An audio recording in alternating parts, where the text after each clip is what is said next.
Hello everyone, this is vlog number 9. These hands were recorded on August 20th, 2022, which was a Saturday. This actually is the very next session I played after the hands you saw in vlog number 8.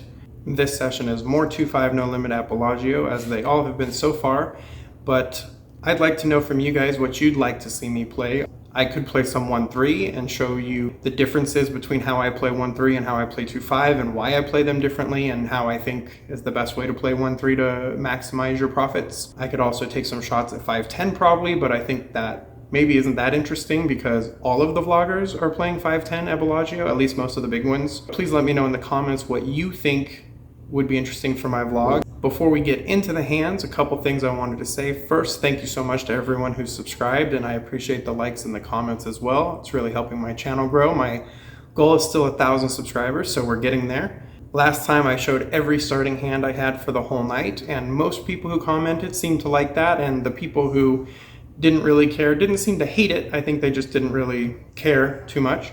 So for now, I'm going to keep showing every hand I'm dealt for the whole night. And on the very last hand of this vlog, we're going to try something a little different. I'm going to give you a chance to play a hand against me, kind of. I'm going to tell you what my opponent has, but not what I have. And then I'm going to ask you to let me know what you would do in their shoes and what you think I have with the way that I'm playing the hand. Okay, and one last thing before I get into the hands, I have a huge announcement to make. It's not a meetup game or me playing in a huge live stream game, but my team, the Angels, was announced to be for sale a few weeks ago. And I've never asked you guys for any kind of monetary gifts or anything like that. I have asked for some subscriptions, and I still want you to subscribe. But I ran the numbers, and I have about 635 subscribers right now. I figure not everyone can probably help out. I'm not trying to be unreasonable. But if only 600 people, subscribers or non-subscribers, donate to me only about $4.2 million each, I will have a viable bid to buy the Angels. They're estimated to be worth $2.4 billion right now, and they think it could go up to $3 billion, but if everyone just donates $4.2 million to me, I could put in a bid of about $2.5 billion, and we'd have a decent chance of picking up the Angels. So, haven't asked you guys for anything before. Now's the time to help me out. I've put out now 9 videos, so I put in the work. I'm sure most of you have a couple million lying around you're not doing anything with, so send it my way. Let's purchase the Angels. I buy in again for the table max 500 in the 2-5 game. Takes a little while before I get involved in anything too interesting. In this first hand, I'm on the big blind with 3-7 of spades. It gets folded around to the button, who raises to 20. I think folding here is generally totally fine, but I also feel like peeling a flop on a hand like this is okay. The flop is 9 of spades, ace of spades, king of clubs, so that's a pretty good flop for me. I only have a flush draw, but that seems pretty reasonable. I check first action, and he checks behind. The turn is the 6 of hearts. I bet 25, and he calls. The river is the 2 of hearts, so I miss everything. He's felt pretty weak to me. He took a while before deciding to call on the turn. He raised pre-flop, but he didn't bet the flop. So I have 2 options. I can just give up here, or I can take another bet at it. Since he felt fairly weak to me, I bet 70. He calls with ace-8 offsuit and wins this hand. In this hand, I'm under the gun with jack of hearts, queen of spades. I raise to 20, and only the button calls. The flop is 9 of diamonds, 4 of diamonds, 10 of clubs, so I flop an open-ender and 2 overs. I bet 25. The button raises to 80, and I have a lot going on here, so I make the call. There's lots of cards that can come on the turn that help my hand. The turn is the 5 of spades. That isn't one of them. I check. He bets 150, and this particular player doesn't seem like a generally overly aggressive player to me, so even though I have 2 overs and I'm open-ended, I fold for 150. I just don't think the price is right there. I wasn't feeling it. I decided to let it go. I'll call here sometimes. If he bet less, I'd probably call. In this next hand, I have 5-6 of diamonds in the cutoff. The hijack limps for 5. I raise to 20, and both the big blind and the hijack call. The flop is queen of spades, king of spades, 7 of diamonds. It gets checked to me and I bet 25. The big blind folds and the hijack calls. The turn is a 2 of hearts, gets checked to me again. I bet 60 and the hijack calls again. The river is the 7 of spades. It does bring in the front door flush. So again, I'm in a situation where I either give up here and I'm not going to win with 6 high, or I take another bet at it. Even though he seems sort of weak on the turn to me, I get the impression that unless I go crazy, he's going to be calling a river bet here. Just doesn't seem like he wants to fold this hand. So he checks to me. I decide to give up and check back. He shows king 8 offsuit for top pair of kings, and I lose. In the very next hand, I have 5-6 of hearts in the hijack. The under the gun player limps for 5. I again raise to 20. The small blind calls 20, and the under the gun player calls 20. The flop is queen of hearts, 3 of diamonds, 2 of spades. I have a gut shot, and that's pretty much it. It gets checked around. The turn is the 9 of hearts, so I pick up a flush draw. The small blind bets 35. The under the gun player calls. And I could raise here with a flush draw and a gut shot, but I just call. I know what you're thinking, I'm due. The river is the 7 of clubs. We miss again. The small blind checks. The under the gun player bets 55, and I don't see any reason to try to make a bluff at this one. I fold. The small blind also folds. Sometimes poker sessions just go this way. Sometimes you hit all your draws, or at least many of your draws, and especially in the right times and win heaps of money. And sometimes you just miss draw after draw after draw, or you have pair after pair and you never hit a set. That's just how poker goes. Sometimes you just have to try to write it out and hope it corrects itself over time. You try to lose as little as you can when you miss and win as much as you can when you hit, and hope that in the long run that ends up working out in your favor. Speaking of pocket pairs, 2 hands later, I'm under the gun with 2 red 6s. I limp. You'll see me do that a lot on this vlog, under the gun with medium-sized pairs. I don't want to raise and then get 3-bet and have to call $60 or $80 with pocket 4s, pocket 6s, pocket 7s. So a lot of times I'll limp if I see a flop. I'm trying to hit a set anyway, and if someone raises, I feel comfortable calling 20 to 30 with these kind of hands, also trying to hit a set. I'm not trying to play pre-flop for $100+ with a medium pocket pair and play heads up. I'm really trying to hit a set and get paid. The +1 player also limps. The button raises to 30.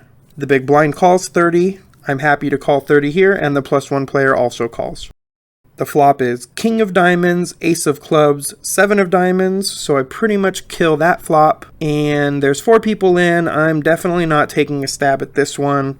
The +1 player bets 10, the button raises to 60, and I fold. Here I'm in the small blind with pocket 9s. The +1 player limps. The cutoff raises to 15. The button calls 15, and I'll mix in 3 bets with pocket 9s. And sometimes I'll just call with pocket 9s. Kind of depends on how I'm feeling, how my session's going, who I'm playing with, and how I feel like the game is flowing. But in this situation, I decide to just call and see what happens on the flop. The +1 player also calls. The flop comes king of hearts, jack of diamonds, 6 of hearts, and that did not hit me. It's actually a pretty terrible flop for pocket 9s. I check, and it gets checked around. The turn is the 2 of diamonds. I check again, the cutoff bets 50, and everybody else folds, including me. Alright, so those pocket 9s didn't work out, but between all my straight draw, flush draws, and pocket pairs, I'm due to hit something. And here on the low jack, I have pocket 2s. That's a nice sneaky hand. The +1 raises to 15. I'm happy to call that, and the big blind also calls. The flop is 8 of spades, 10 of spades, king of spades. I do have a flush draw with the 2 of spades, but I don't think I want to go too crazy on this one. I don't think that's the hill I want to die on. I end up folding to a bet. Alright, I'm under the gun with pocket jacks. Got a real hand here. I raise to 20, and everybody folds. Alright, well here I am in the big blind with 5 of diamonds, 9 of hearts. If you're looking at your pre-flop calling range charts, this one's probably not going to make the cut, but the under the gun player raises to 10. The low jack calls 10, the small blind calls 10, so I call 5 more, feeling like we'll see what happens here. That's probably not on the GTO chart, but I'm not a GTO kind of guy. The flop comes 3 of spades, 4 of diamonds, 7 of hearts. I do flop a gut shot straight draw. It gets checked around. The turn's the 2 of diamonds, so now I'm open-ended. Definitely time for one of my draws to come in. I'm feeling pretty good about it. The small blind bets 25, and I call. The under the gun player folds, and the cutoff raises to 65. That's 40 more, and I feel like that's a fair price with my open-ended straight draw. The small blind folds. I do call. The river's the 7 of clubs, so my running good continues for this session. I check. The cutoff bet 75, which is a good price if you're not holding 9 high. I could raise and try to represent some sort of boat here, or possibly a 5-6 for a flop straight, but I don't think that makes a whole lot of sense. I just don't think it's worth it here in this pot. If I put in a raise here, it's going to be a decent sized raise for a pot that isn't that huge. I just don't feel that this is the hand I want to bluff off hundreds of dollars on, so I fold again. In this next hand, I'm in the small blind with Queen of Spades, King of Hearts, so going to try playing real cards now, see if that does anything. The +1 player limps, the hijack raises to 20, I call, and the +1 player folds, so we're heads up. The flop is 4 of hearts, 3 of diamonds, 4 of spades, so I flop 2 overs. I check, the +1 player bets 20, and I decide I want to call and see what happens. Maybe he missed that flop. 4-4-3, rainbow doesn't seem super likely to hit the hijack raising range. The turn's the 5 of hearts. I check again, and he checks behind, so that lets me think that I could be correct in my assessment that this board really doesn't hit his range. The river's the ace of clubs. When he checks back on the turn, he feels pretty weak to me. There's a very real chance that he raised pre-flop with ace X, and now he's hit an ace on the river. I don't feel like check folding or check raising, so I decide to lead for 40 here, and he folds. Hooray! I win one. Get a bluff through on this monster of a pot, but I will take the wins as I can get them. And this next one, I'm in the hijack with pocket kings. The low jack raises to 20. I have about 410 in my stack when this hand starts. I raise to 75, and the low jack calls. The flop is King of Spades, Jack of Clubs, 5 of Hearts. So that's a nice rainbow board, but there are obviously a lot of straight draws out there. He should have some of those kinds of draws, I would imagine. So when he checks to me, I have to figure out whether I want to bet here to try to build a pot, or whether I want to check to disguise the strength of my hand. I decide to down bet. I down bet all the way to 30, and he calls. So I'm trying to build a pot here. 30 might be too low. I probably should be betting at least 50 or 60 here. The turn is the 9 of clubs. 10 queen does get there, but if he's got that, I probably just lose my money. I'm probably not getting away from kings here, especially since I have about 300 behind after the flop bet. He checks to me again. Here I want to build the pot a little bit more, and I want to have a reasonable size river bet shove. So I bet 85, and he ends up calling. That leaves me with about 220 behind, which I'm probably going to shove on the river. The river's the 2 of diamonds. That's a pretty bricky card. He checks to me again, and I briefly think about whether I want to bet something smaller than 220 for value, like 150 or 160, but I do shove it in, and he folds. I win a real hand. After winning with the pocket kings, I'm on the comeback trail here. My next hand, I have Queen, King of Diamonds in the low jack. The +1 player raises to 15. I probably should be 3-betting here, but in this instance, I do just call. The table's pretty tight, and I want to see a flop here and see if I can't hit something. The small blind calls, and the under the gun player calls. The flop is 2 of diamonds, 5 of diamonds, 4 of diamonds, and that's what I'm talking about. It gets checked around. I don't want to bet on this flop that I just absolutely crush. So many players in, I want someone to bet the turn. The turn is the 8 of spades. The +1 player leads for 20. There's 2 players behind me, so I'm thinking about whether I want to call 20 or raise here. I decide to just call, hoping to get some action behind, maybe even a raise, but that doesn't happen. Everyone else folds behind me, unfortunately. The river's the ace of diamonds. I'm not happy with that card. Obviously, now I have the non-straight flush nuts. The 3 of diamonds does make a straight flush, but I'm not too concerned about that. The reason I don't like this card is it just kills my action. So if the +1 player had any other hand other than a flush, he's going to be afraid now of the flush. He checks. I reach to bet, and he folds before I even cut a stack out. Maybe if he had a strong hand, he would think about calling, or at least see what I bet before mucking his cards, but I win this one. Not a huge pot, but nice to flop a flush.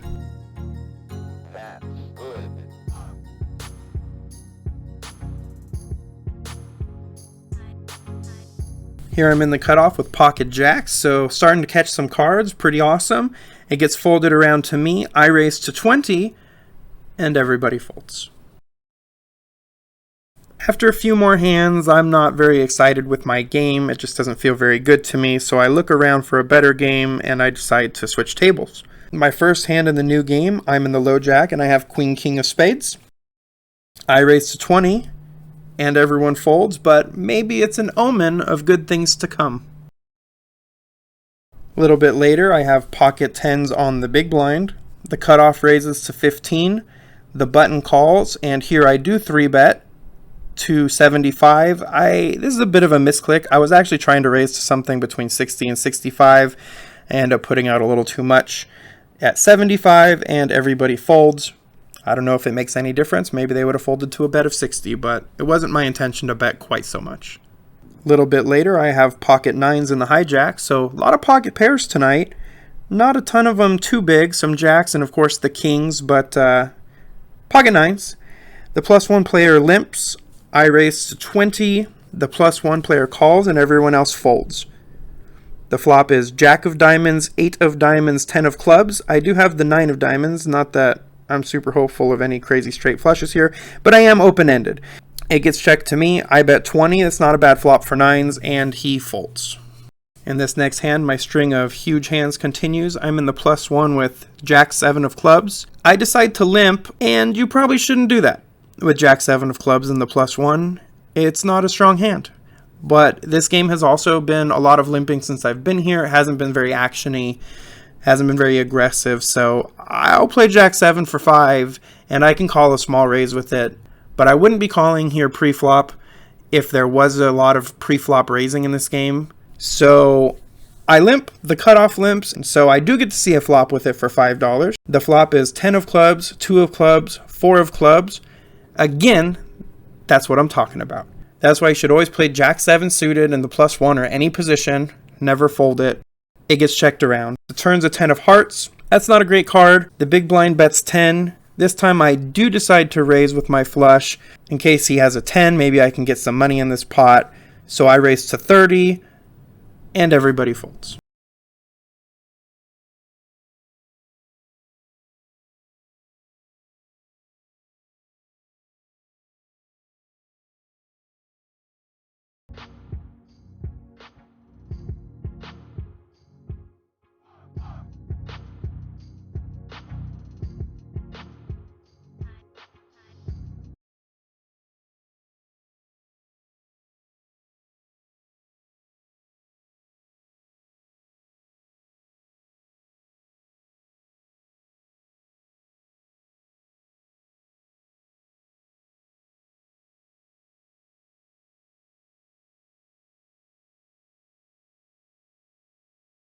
Alright, this is the last hand of the night. This is the hand where you kind of get to play against me. I'm not going to tell you what I have, but I'm going to tell you what the other player has, and then I'm going to ask you what you would do and what you think I have. The under the gun player has pocket jacks.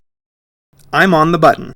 She raises to 20, and I call. Everybody else folds, so it's heads up going to a flop. The flop is jack of diamonds, 8 of spades, 9 of hearts. She leads for 45. And I call. The turn is the 10 of spades. She leads for 55. I raise to 125, and she thinks for a while and calls. The turn is the 5 of spades. She checks, and I bet 175.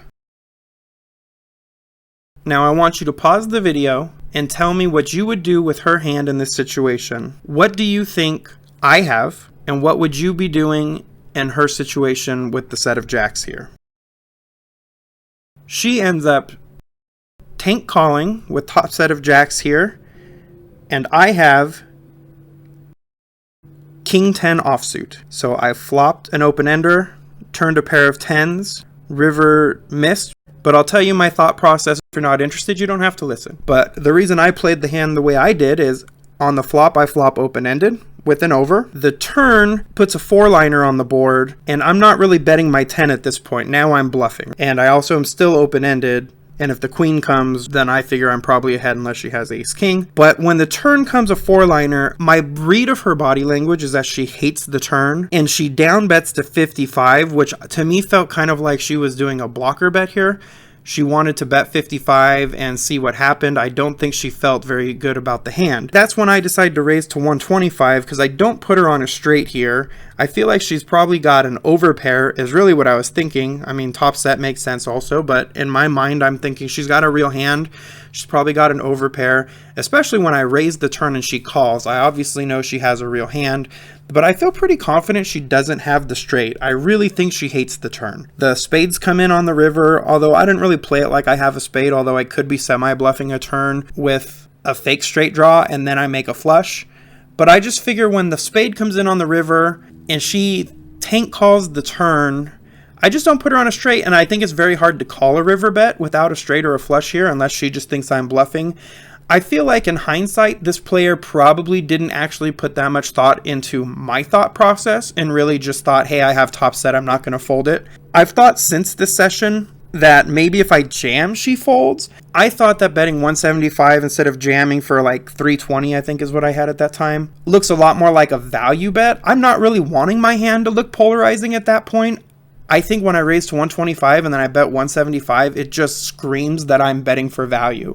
So in my mind, I think it's very hard for even top set to call. I think it's tough to call with anything that's not a straight. And so even though this hand turns out very badly for me, and maybe I even play it bad, you can let me know what you think, please do. I want to show these kind of hands to you guys. When I play bad, it's obviously embarrassing. You don't want to put on YouTube for thousands of people to see, hey, look at me play badly at poker. Look at my bad thought process. Look at my terrible reads, right? Like, it's embarrassing. But I feel like, to be completely honest and to maybe make my vlog have some value, it's very important to show that stuff. It's probably more important to show you hands I play bad than hands I play good. You know, you see me play pocket kings and flop top set and win a hand, like, okay, anyone could have won that hand. But I'm not really sure about this hand. If I jam, maybe she folds. But that goes to show you that other players aren't thinking the same way you are all the time. Because if I was in her situation, I would be thinking that guy's got to have a straight. And so I probably fold top set of jacks to my bet. And that's why I make the bet. But it's important to realize that your opponents, whether they're better than you, worse than you, a newer player than you, or just someone who thinks differently than you, that they're not going to always see things the same way. Anyway, thanks for pausing. Thanks for letting me know what you think. Let me know what you think about how I played this hand. What would you have done differently? Do you think my bet on the river is bad? Do you think the shove makes more sense than a bet that looks like a value bet for 175? I play a few more hands and I just decide I'd rather call it a night. I end up leaving this session down 765 and hopefully we'll get him next time. All right, thanks for watching everyone. That's gonna do it. If you've enjoyed these videos, please like and comment and especially subscribe. I'm trying to hit 1,000 subscribers, so really do appreciate everybody watching, even if you don't subscribe, but it would really help me out if you did. I'm gonna put on the screen my session since last time, but like I said, this was the very next session after vlog number 8, so there's not a whole lot of information there, but that's my running total since I started the vlog, so you guys can see where we're at. And again, thanks so much for watching, and hopefully we'll see you next time.